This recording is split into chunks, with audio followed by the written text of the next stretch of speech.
नमस्कार मित्रों, मैंने पिछले वीडियो में नीतीश कुमार की चुनौतियों की बात की थी।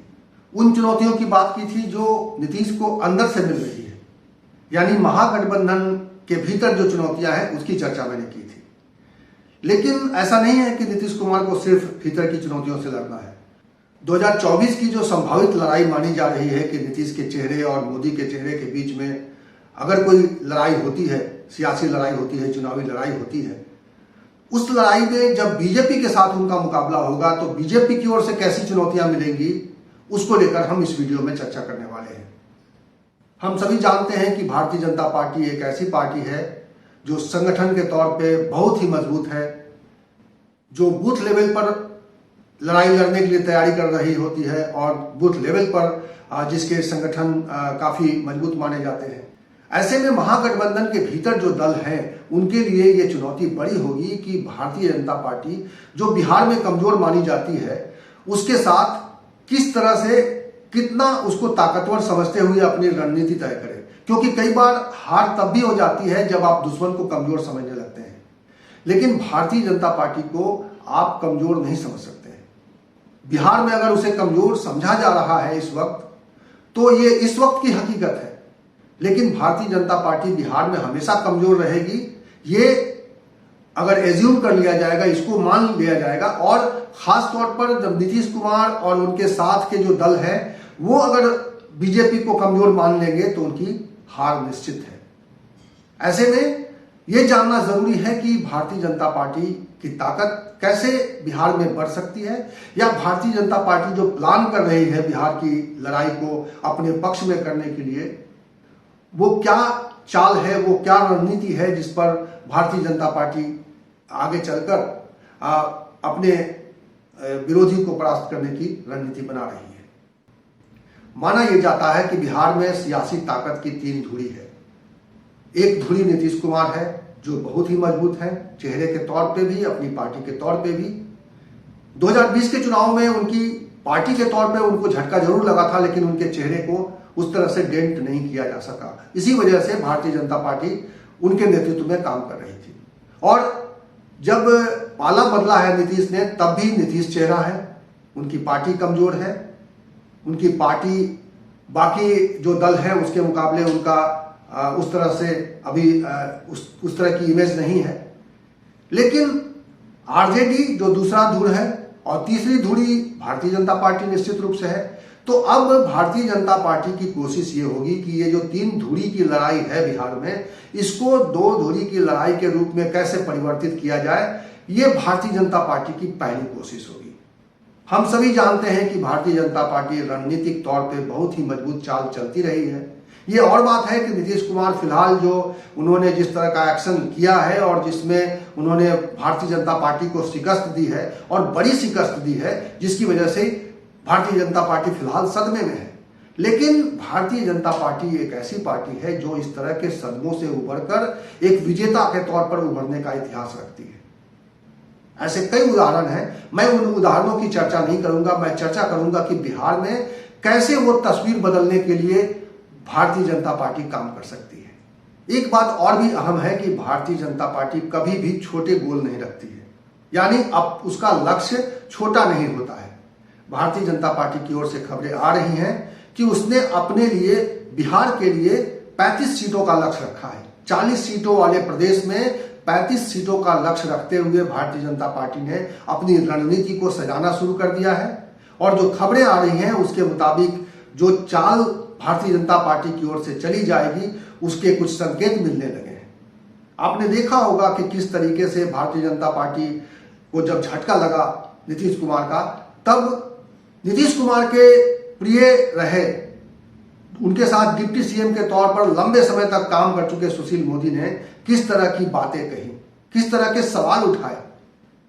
रविशंकर प्रसाद ने भी प्रेस कॉन्फ्रेंस करके नीतीश पर हमले किए, लेकिन सुशील मोदी का हमला जिस तरीके से नीतीश कुमार पर जिस तरह से लगातार जारी है, उसको एक संकेत के तौर पर लेना चाहिए। भारतीय जनता पार्टी में सुशील मोदी एक ऐसा चेहरा है जो नीतीश के बरक्स, नीतीश के मुकाबले खड़ा किया जा सकता है।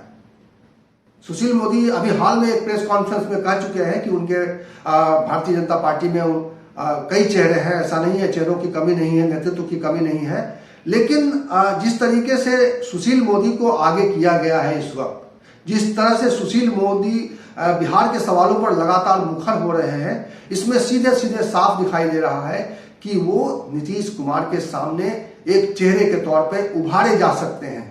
मैं एक संभावना जता रहा हूं, मैं इसे फाइनल नहीं मान रहा हूं, लेकिन इसे संभावना के तौर पर देखा जाना चाहिए, क्योंकि सुशील कुमार नीतीश कुमार के साथ काम कर चुके हैं, उनके साथ लंबे समय तक काम करने की वजह से उनकी कमजोरी को जानते हैं, उनकी ताकत को समझते हैं, और इस नाते सुशील मोदी का बिहार में भारतीय जनता पार्टी इस्तेमाल करेगी, इससे इनकार नहीं किया जा सकता है। तो सुशील मोदी पहली बात नीतीश कुमार के बरक्स एक बड़े चेहरे के तौर पर, एक बड़े प्लेयर के तौर पर खड़े किए जा सकते हैं, ये एक पहली बात है। अब भारतीय जनता पार्टी का दूसरा किस तरह से अभियान होगा उसको समझने की जरूरत है। जैसा उत्तर प्रदेश में भारतीय जनता पार्टी ने किया कि जब उसके साथ दो बड़े दल समाजवादी पार्टी और बसपा उनके साथ नहीं थी, तो उन्होंने वहां छोटे दलों के साथ मिलकर एक करिश्मा किया, और बिहार में भी इसी फार्मूले पर भारतीय जनता पार्टी काम करने जा रही है। भारतीय जनता पार्टी के साथ काम कर चुकी एलजेपी को भी अभी दो फाड़ हो चुका है। वहां पे जो पशुपतिनाथ पारस हैं वो अलग हैं, चिराग पासवान अलग हैं। चुनावों के बाद जिस तरह के समीकरण बने थे 2020 में, जिस तरह से चिराग पासवान ने नीतीश कुमार को झटका दिया, और माना यह जाता है कि वो भारतीय जनता पार्टी के उकसाने पर या भारतीय जनता पार्टी की तय रणनीति के हिसाब से वो नीतीश को नुकसान पहुंचा रहे थे। अगर ये बात थी तो इसकी वजह से जो बाद में उनकी पार्टी को में टूट हुई और पशुपतिनाथ पारस अलग एक गुट बन गया, एक अलग उनकी एक हैसियत बन गई है, और इस वक्त वो केंद्र में सत्ता में है। अब भारतीय जनता पार्टी की कोशिश ये है कि इस जो बिलगाव हुआ है उनमें पासवान चाचा भतीजे में, उस बिलगाव को खत्म किया जाए, उसको एक किया जाए।